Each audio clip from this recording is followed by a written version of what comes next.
Bonsoir. La liste des candidats pour la présidentielle d'octobre 2018 ne cesse de s'allonger. Après Joshua Ossi, Akeremouna, Cabral Libi, Olivier Bilé et j'en oublie, le leader du mouvement pour la renaissance du Cameroun, Maurice Kamto, vient d'être investi pour représenter son parti à cette échéance. Du côté du RDPC, le parti au pouvoir, l'on ne pipe mot. Mais la volonté du président sortant Paul Biya de briguer un nouveau mandat à 85 ans, dont les 35 dernières années passées à la tête du Cameroun, ne fait l'objet d'aucun doute. Dès lors, l'enjeu de la prochaine présidentielle semble se résumer dans la capacité de l'opposition réelle à faire chorus autour d'une figure pour la représenter. Mais il faudra avant tout briser les égos qui semblent particulièrement surdimensionnés dans la classe politique camerounaise. Maurice Kamto a tendu la main. Sera-t-il écouté et que propose-t-il? Nous lui poserons ces questions et d'autres. Merci de rester fidèle à Canal 2 International. Merci de réécouter la grande interview qui est de retour. Vous pouvez nous regarder en direct sur www.canal2international.net.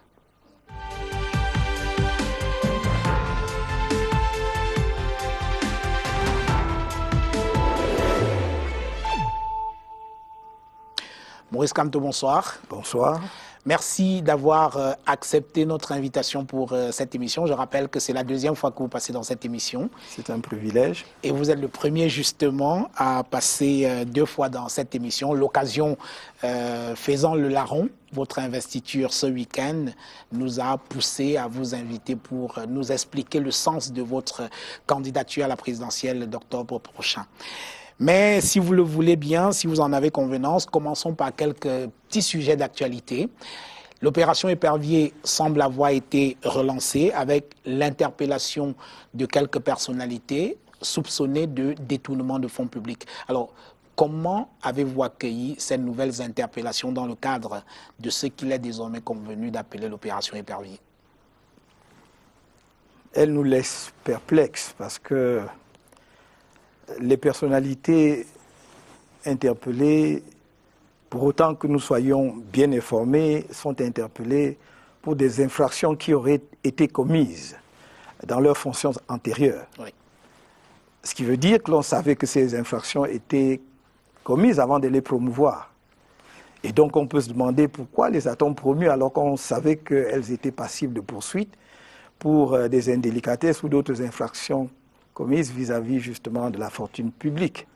Et donc de les interpeller aujourd'hui, après les avoir promus, nous amène à penser, comme beaucoup de Camerounais, que l'opération Épervier serait une opération politique qui vise, lorsque l'occasion s'y prête, pour certains, à écarter des concurrents politiques potentiels et pour d'autres, à créer une ambiance au sein de l'opinion qui donne l'impression que l'on veut combattre la corruption, alors que nous savons qu'il y a des moyens de combattre efficacement la corruption dans notre pays, y compris par une opération qu'on pourrait baptiser Épervier ou que l'on pourrait nommer autrement, mais sans que cela ne soit perçu comme une opération qui a un caractère politique. Donc ces interpellations laissent songeurs et interrogateurs.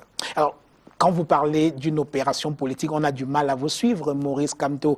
La plupart des personnes interpellées sont militants du parti au pouvoir. On ne leur connaît aucune ambition politique affichée, du moins contre leur bord politique. À partir de ce moment-là, il est difficile de vous suivre dans l'idée qu'il s'agirait d'une opération d'épuration politique, pour reprendre une expression qui fait florès. Non, j'ai énoncer deux possibilités dans mon propos. J'ai dit, elle est utilisée, cette opération, pour certains, pour écarter des personnalités que l'on considère, à tort ou à raison, comme des concurrents politiques potentiels, ou pour créer un contexte, une ambiance qui donne l'impression que l'on veut combattre efficacement la corruption et donc crédibiliser ou créditer celui qui, en réalité, est l'auteur de l'opération d'une volonté qui n'est pas là. Dans le cas de l'espèce, encore ne sait-on jamais quelles sont les ambitions des uns et des autres. Vous savez, à une époque, on a imaginé, était-ce vrai ou pas, je n'en sais strictement rien, une sorte de G11. mais aucune des personnalités prétendues être du G11 ne s'était déclarée ouvertement. Donc je ne sais absolument pas si les personnes qui viennent d'être interpellées avaient aussi des ambitions. Mais qu'à cela ne tienne, à tout le moins, par cette opération, on veut créer une ambiance, une atmosphère, donner une impression à l'opinion nationale et peut-être à l'opinion internationale que l'on veut combattre résolument la corruption. On se demande d'ailleurs pourquoi maintenant. Je vous ai dit, on savait que ces personnes avaient été en indélicatesse avec la fortune publique, du moins présumée, parce que je ne peux pas juger. Pourquoi a-t-on décidé de les promouvoir pour ensuite les interpeller de cette façon? Donc c'est autant de questions que ça soulève. Je ne suis pas les seuls à me les poser. Je pense que beaucoup de Camerounais sont interrogateurs à ce sujet. Alors il y a eu de nombreuses fuites de documents dans les médias et les réseaux sociaux ces dernières semaines avec des listes de personnalités qui sont interdites de sortie du territoire. Est-ce que tout cela pour vous est de nature à rassurer quant à la volonté du gouvernement à lutter contre la corruption? Parce que c'est des personnalités, pas des moindres, donc certaines sont encore en fonction.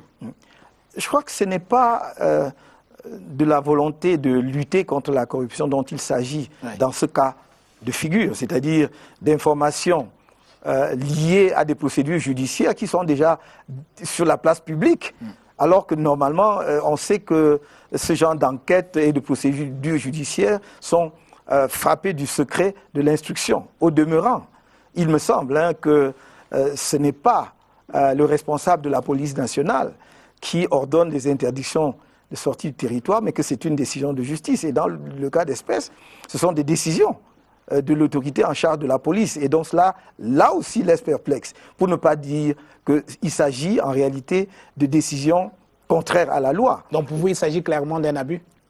Manifestement, parce que si cela n'a pas été ordonné par une décision de justice, et on ne nous a pas dit que cela a été ordonné par une décision de justice, je ne sais pas sur quel fondement légal le délégué général à la Sûreté nationale peut décider de l'interdiction de territoire de personnalité. Fût-ce-t-elle en indélicatesse avec la fortune publique? Les procédures d'enquête sont prévues dans le Code de procédure pénale. Il suffit de les mettre en mouvement. Il y a la part qui revient au procureur de la République, il y a la part qui revient au juge d'instruction dès lors que le dossier est envoyé en instruction. Mais on ne peut pas, de cette manière, quel que soit par ailleurs ce qu'on reproche aux gens, ne pas respecter nos lois.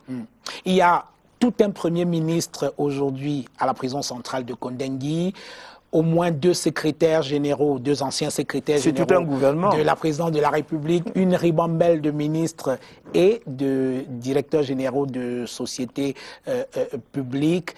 Alors, est-ce que finalement, de jeter, vous l'avez dit, tout un gouvernement en prison ne fragilise pas un peu la fonction gouvernementale aujourd'hui, la fonction de ministre?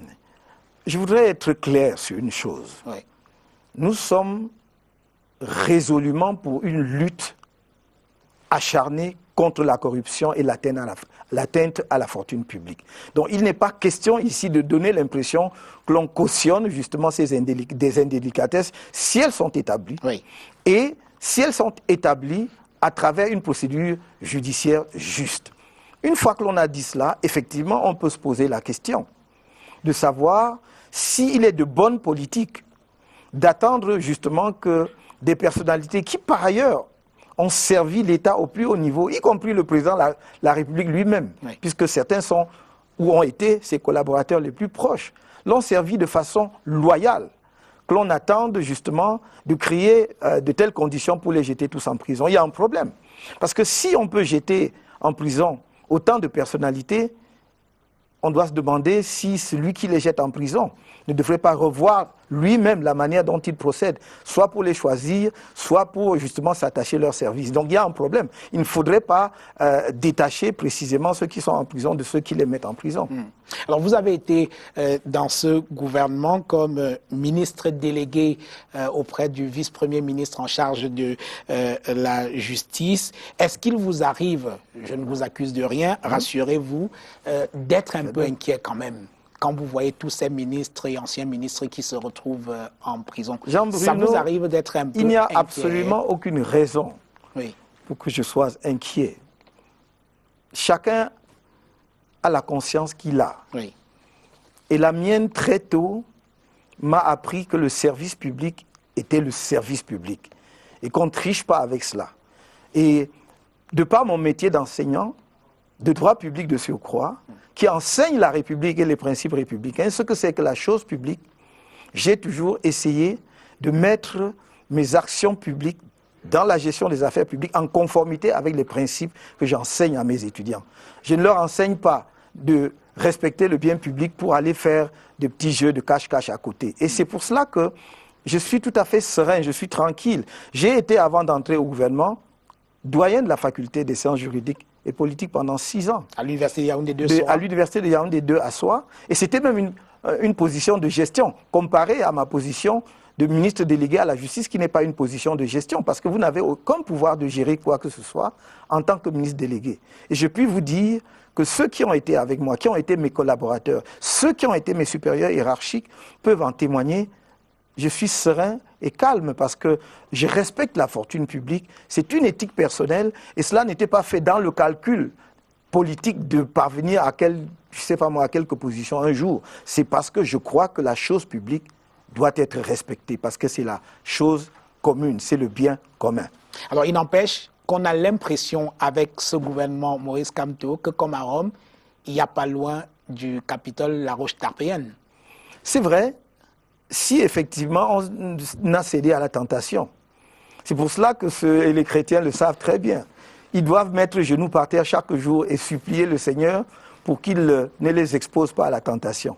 C'est peut-être ce que j'ai fait et qui m'a justement éloigné de la roche tarpéienne. Mais je ne veux pas dire que dans ce gouvernement, il n'y avait que moi. Je crois qu'il y a d'autres personnalités dans ce gouvernement qui sont des personnalités intègres, qui sont des personnalités qui aiment leur pays, qui sont patriotes. Peut-être que ce ne sont pas celles qu'on voit le plus ou que l'on met en avant, mais il y en a et c'est tant mieux pour notre pays et c'est tant mieux pour le projet que nous proposons au pays parce que nous entendons gérer le pays demain avec ces personnalités. Alors parlons toujours de la lutte contre la corruption. Lors de la convention de votre parti qui s'est tenue ce week-end à Yaoundé, nous en parlerons abondamment tout au long de cette émission. Vous avez évoqué 2 cas. Les cas de Jean-Marie Atangana, ancien ministre secrétaire général de la présidence de la République, et Marafa Hamidou Yahya, lui aussi qui fut secrétaire général de la présidence de la République. Et pour vous, vous pensez qu'il y a des choses à revoir dans ces dossiers-là. Pourquoi spécifiquement ces 2 cas? Non, j'ai pris cela comme illustration. Il faut que ce soit clair. Oui. J'ai dit que les dossiers éperviers seront reconsidérés. Mais au cas par cas, il ne peut pas y avoir une décision générale collective exonérant des gens de leurs responsabilités. Et pourquoi ai-je pris ces 2 cas? Parce que ce sont des cas emblématiques. Ce n'est pas seulement parce que ce sont d'anciens ministres d'État, secrétaires généraux de la présidence de la République, c'est-à-dire les premiers collaborateurs du chef de l'État. Emblématique, prenons le cas de M. Hamidou, de Marafa Hamidou Yahya. Oui. Je vous ai dit, en tout cas peut-être pas sur ce plateau, en d'autres circonstances, que j'ai lu dans la presse que dans son dossier, on l'accusait de complicité intellectuelle. Je disais que c'est un chef d'accusation qui n'est pas courant. Je ne suis pas pénaliste au point d'être chaque jour dans mon code pénal. Je ne suis pas sûr qu'une telle infraction soit inscrite de façon aussi claire dans le code pénal. Peut-être le juge a-t-il déduit cette infraction d'autres infractions connexes, mais je sais qu'en matière pénale, l'infraction doit exister avant justement d'être opposée à un individu. Mais bien plus, dans le cas de M. Marafa Hamidou Yahya, son cas a été porté devant les instances internationales, dont le Cameroun est parti, le Comité des droits de l'homme des Nations Unies. Et sa conclusion est absolument claire. Le dossier Marafa Hamidou Yahya est faible, il est considéré comme prisonnier politique. On a demandé sa remise en liberté et j'ai dit, le Cameroun étant partie de cet organisme, doit respecter ses engagements internationaux, fût-ce des recommandations. Dès lors que cette instance s'est prononcée, Marafa Hamidou Yahya doit être remise en liberté. Quitte à ce qu'on trouve autre chose contre lui, mais pour l'instant, c'est effectivement une instance internationale dont nous sommes partis qui s'est prononcée. Dans le cas d'Atangana Mebara, Voilà également un ancien secrétaire général de la présidence de la République. Je ne veux pas m'étendre sur le fait que je le connais de près parce que j'ai eu le privilège de travailler avec lui comme ministre de l'Enseignement supérieur et que j'ai la plus haute estime pour lui en tant que ministre de l'Enseignement supérieur. C'est un des meilleurs que nous ayons eu dans ce pays. Et on le juge. L'un et l'autre, hein, aussi bien Marafa que Tanganame Bara, pour des choses dont je n'entre pas dans le détail de leur dossier, je n'étais pas avocat, donc je ne me prononce pas sur le fond. Mais on le juge et on prononce la relaxe dans un dossier. Et au lieu de le remettre en liberté, on trouve des subterfuges pour le maintenir en prison et ouvrir une autre procédure contre lui et prononcer justement une peine de prison. Je trouve qu'il y a là un mauvais usage de la justice, une manipulation de la justice à des fins qui ne sont pas claires. On ne peut pas utiliser la justice d'un pays aux fins de règlement de comptes. C'est le meilleur moyen de tuer la justice parce que même lorsque la justice se prononcera en toute indépendance sur des dossiers sérieux, il y aura des doutes dans l'esprit des gens. Sortons de cette première partie de l'émission avec les élections sénatoriales qui ont eu lieu. Le RDPC s'en sort des sénateurs élus et nommés avec pas moins de 87 sénateurs. Le SDF a réussi à en arracher 7 et les partis alliés au RDPC se partagent le petit reste. Alors, quel commentaire vous suscite cette razzia du RDPC à ces élections sénatoriales? Y a-t-il là vraiment une surprise? Non. Parce qu'on parle de razzia comme s'ils avaient livré un combat. Oui. C'était acquis d'avance. Et c'est par générosité pour ne pas avoir un Sénat monocolore, n'est-ce pas, composé uniquement des sénateurs RDPC qu'ils ont eu la gentillesse, j'allais dire la grâce, la magnanimité royale d'accorder ça et là 7 sénateurs à un parti. Alors, le SDF l'a gagné de haute lutte, hein, je vous garantis. Oui, bon, si c'est bataillé ferme pour remporter ces 7 sénateurs. Je vous le concède. Ils ont bataillé de haute lutte, cela veut dire qu'ils ont été assez efficaces pour s'attirer les votes de conseillers municipaux du RDPC dans le Nord-Ouest. J'admire justement votre facilité à admettre cela dans un parti où on connaît la discipline, où on connaît, j'allais dire, l'exigence et la pression que l'on met sur ces conseils. Vous savez très bien qu'il y a des localités où les conseillers municipaux électeurs ont été d'abord, j'allais dire presque séquestrés dans un hôtel, conduits par bus entier au lieu de vote, à l'endroit où on devait voter et ramenés à leur hôtel après. Donc si on ne voulait pas cela, si on voulait s'assurer de la discipline de vote, même dans le Nord-Ouest, le SDF n'aurait pas eu les 7 sièges de sénateurs. Admettons qu'ils aient arraché cela justement de haute lutte politique, je les en félicite. Mais pour le reste, regardez comment on a réparti, distribué entre l'ANDP, l'UNDP, le FSNC, le MDR, tout cela. Ce sont des alliés politiques. C'est normal. Donc au final, vous ne pouvez pas dire que le RDPC a 87 sièges. Le RDPC a 100 sièges moins 7, c'est-à-dire quoi? C'est-à-dire 93 sièges, en concédant les 7 sièges du SDF comme arrachés de haute lutte. Alors, tactiquement, le MRC, voyant venir la bérésina de l'opposition dans ces élections, avait refusé d'y aller. En réalité, notre position a été dictée par 2 logiques. Oui. La première logique est une logique de principe.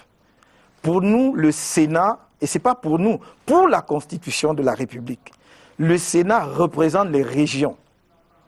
Et nous avons toujours dit, depuis la révision constitutionnelle de 2008, où on a glissé subrepticement dans la Constitution qu'en attendant la mise en place des régions, le corps électoral pour les sénatoriales sera constitué des conseillers municipaux. C'était une tricherie grave, c'était une fraude à l'esprit de la Constitution. Aujourd'hui, quand on fait voter les sénateurs uniquement par les conseillers municipaux, ce n'est pas une violation de la Constitution puisque c'est dans la Constitution, mais c'est une fraude à l'esprit de la Constitution. Dès lors, nous ne pouvons pas nous accommoder d'un Sénat qui représente les communes et non pas les régions parce que cela est contraire à la Constitution. Ça, c'est la logique de principe. Maintenant, la logique politique, c'est que nous sommes un parti sérieux. Nous sommes réalistes. À l'issue des élections de 2013, où nous sommes allés en étant un jeune parti politique qui avait à peine 7 mois d'existence au moment où on convoquait le corps électoral, nous avons obtenu seulement 19 conseillers municipaux. Oui. Raisonnablement, Sauf à penser que nous pouvions développer une nouvelle logique mathématique. Nous ne voyons pas comment nous pouvions gagner des sénateurs avec 19 conseillers municipaux. C'est pour cela que nous ne sommes pas allés à ces élections. Nous ne voulions pas non plus qu'on nous offre des sièges, des sénateurs que nous ne méritons pas. Lorsque les Camerounais seront prêts, ils nous donneront la majorité au Sénat. Merci Maurice Kamto, on en reste là pour cette première partie de l'émission. Mesdames, Messieurs, je vous propose de redécouvrir notre invité Maurice Kamto, récemment investi pour représenter son parti à la présidentielle d'octobre prochain. Etche Homo, voici l'homme. C'est une signature de Samuel Loury.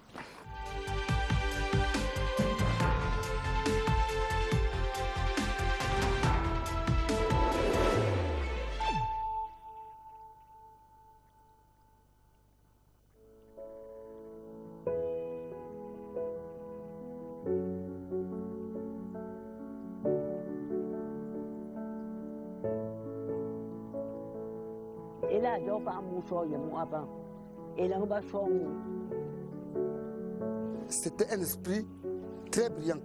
Déjà tout jeune, il se distinguait de la masse. Je me rappelle qu'il dormait à peine 5 heures par jour hein, quand nous étions étudiants, aussi bien au Cameroun, depuis le lycée au Cameroun et puis ensuite en France où nous avons continué nos études.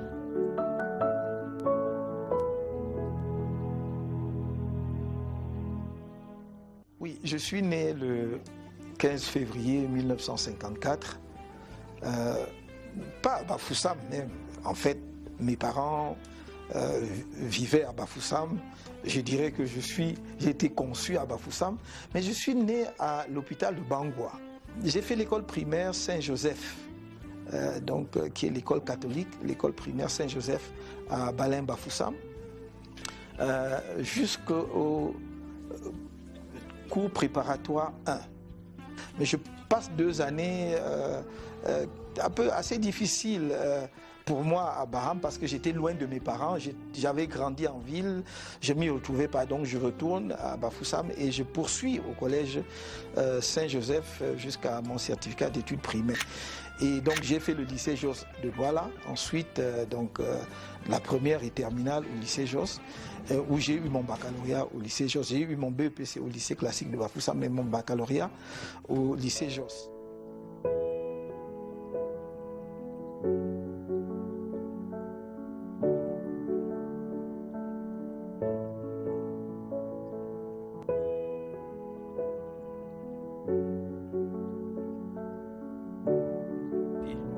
Mon parcours universitaire commence à l'université de Yaoundé, qui était encore la seule université du pays à ce moment-là. Donc, nous avons fait ce qu'on appelait à l'époque la licence en 4 ans. Et c'était d'ailleurs généralement licence droit et sciences économiques. Mais j'ai fait l'option droit public. Après cela, je vais être admis à l'université française. Plus particulièrement à la faculté de droit de l'université de Nice. Je vais être admis en ce qu'on appelait à l'époque DEA, de droit public fondamental, avec une mention bien. Je passe